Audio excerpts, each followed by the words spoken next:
Coach, vous avez fixé un objectif en début de saison. Aujourd'hui, c'est chose faite. Après que 26 journées, 41 points, le maintien est là.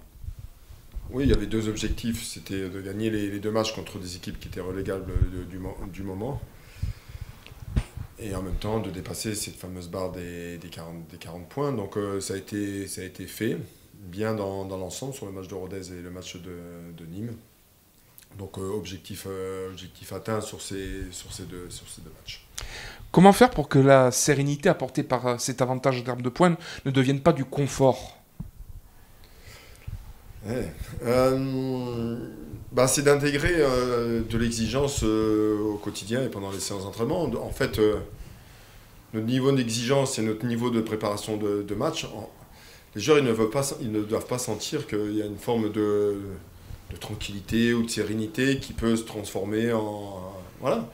Donc on est autant exigeant, on est dans la même base de travail de ce qu'on fait depuis le moment, et puis il est hors de question, et puis peut-être de créer d'autres objectifs, d'avoir des discussions entre nous, qu'est-ce qu'on a envie de faire, comment on va le faire, qu'est-ce qu'on met en place pour le faire. Il y a toutes ces questions qui se posent.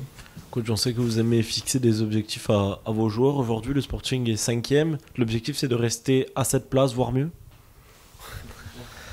Vous savez que l'objectif d'une équipe et d'un joueur, c'est de toujours faire mieux, progresser et d'être le plus performant possible. Donc ça, c'est un des objectifs. Après, concernant le classement, on se rend bien compte que tous les week-ends, les choses évoluent d'un côté comme de l'autre. Ça va très vite. Là, on a deux déplacements contre deux équipes qui se ressemblent par rapport au classement et par rapport à leur façon d'évoluer. Il manque d'un peu de confiance chez eux. Donc ce sera d'autres types de matchs qu'on a pu jouer contre Nîmes et Rodez. On va voir ce qu'on va pouvoir faire à l'extérieur. Je vais piquer la question de mon collègue qui a posé tout à l'heure à Kevin Van Den Kerkhoff. Comment faire pour gérer le groupe sans s'enflammer, mais en même temps fixer des objectifs assez ambitieux quand même? Comment vous faites pour souffler le chaud et le froid en ce moment? Bon, en fait, il faut, dans ces situations-là, il faut... tout à l'heure, on a parlé d'exigence, donc il y a une exigence sur le collectif, et puis il y a une exigence sur l'individu. Et puis il n'y a pas mieux que la concurrence, donc dans leur faire sortir... parce que quoi qu'il arrive, les joueurs, ils ont toujours envie de jouer. Donc ils veulent débuter les matchs, et mon travail aujourd'hui, de leur faire sentir que rien n'est acquis pour leur place aujourd'hui, et que... Moi, je serai intransigeant là-dessus et qu'il faut qu'ils me démontrent toutes les semaines et sur les performances du week-end qui sont performants. En fait, c'est ça qui m'intéresse le plus. Et puis après, des objectifs qui sont autres que l'individu. Mais moi, mon discours autour d'eux, c'est ça.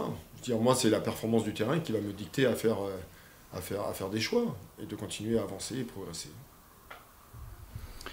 Coach, depuis le début de la saison, vous nous dites toujours, après ces 3 matchs, ou après ces 4 matchs, on fera un bilan, après ces 2 déplacements, on fera un bilan.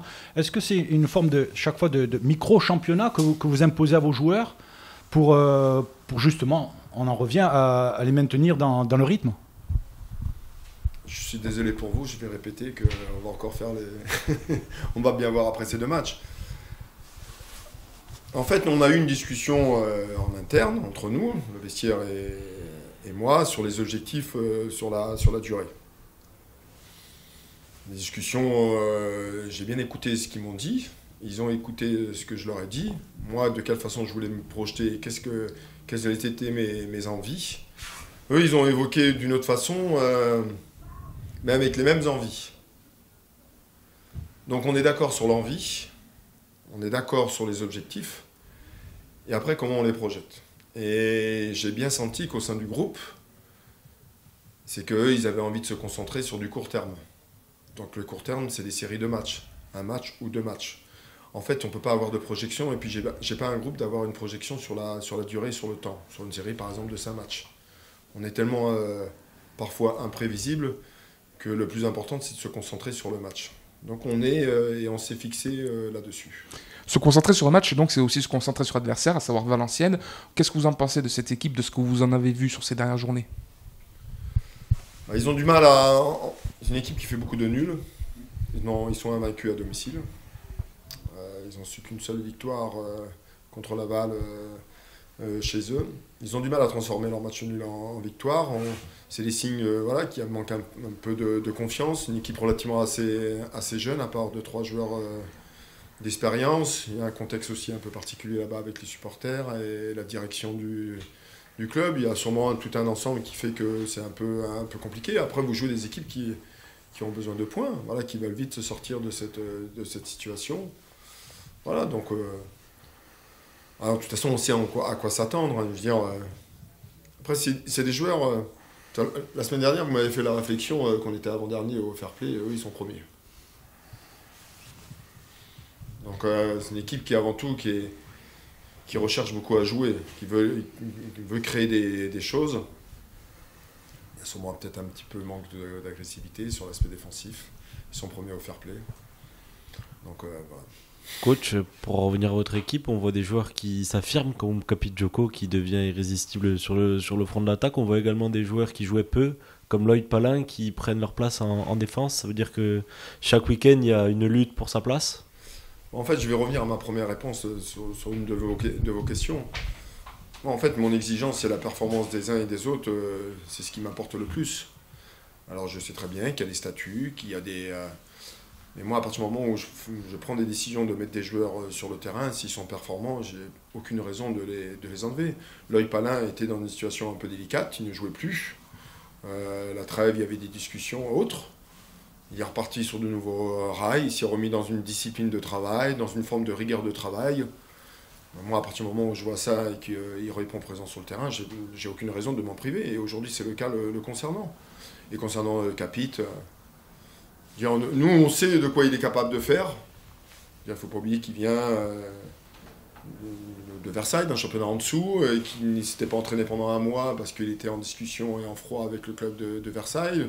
Nous, on était en discussion avec lui, donc il n'avait pas fait grand-chose. Il fallait le remettre un peu sur les rails. En plus, c'est un grand gabarit, il a besoin de jouer, il a besoin d'avoir des duels, il a besoin de frapper, il a besoin de se mettre en confiance.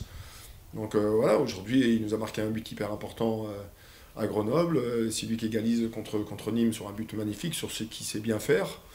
Voilà, donc en fait, vous savez, dans la construction d'un joueur, il y a des étapes à passer, et Capit, aujourd'hui, il est en train de passer les étapes par rapport au niveau de la Ligue 2 et puis par rapport au groupe. En parlant de Loïc Palin, un joueur qui n'apparaissait plus, on se pose aussi des questions sur Magath Diong. Pour savoir, est-ce qu'il a retrouvé son niveau? Est-ce que vous comptez sur lui? Est-ce que son profil ne rentre pas dans votre système? C'est vraiment votre chouchou. Hein. Il y a toujours des questions autour de Magath. C'est-à-dire qu'il fut titulaire, et voilà. Mais Magath, depuis sa blessure, il avait fait un début de saison la saison dernière, avant qu'il se blesse, incroyable. J'étais pas là, mais j'avais regardé les matchs. Donc il avait été d'un niveau de performance très élevé. Après, il s'est passé tout ce laps de temps de sa blessure où ça a été compliqué dans la rééducation, il a perdu du temps, il s'est passé des choses. Voilà, il a repris l'entraînement, il ne joue pas beaucoup parce que les terrains synthétiques avec la réserve, c'est compliqué pour lui aussi. Donc il veut s'interdire à ça parce qu'il a peur de se faire mal. Mais moi, je considère aujourd'hui, et je ne discute pas de la qualité de Magath. Magath, c'est un vrai joueur de foot. Mais aujourd'hui, il n'a pas les aptitudes à pouvoir répondre à des matchs de Ligue 2 aujourd'hui dans tout ce que ça implique. Voilà, c'est tout. Moi, je ne parle pas de son potentiel. Potentiel, on est tous d'accord. En fait, on est tous d'accord concernant le joueur. Mais moi, aujourd'hui, je considère que voilà, il n'est pas prêt. Il n'est pas prêt. Et puis, j'ai une équipe qui fonctionne. Il faut trouver sa place. Voilà. On comprend.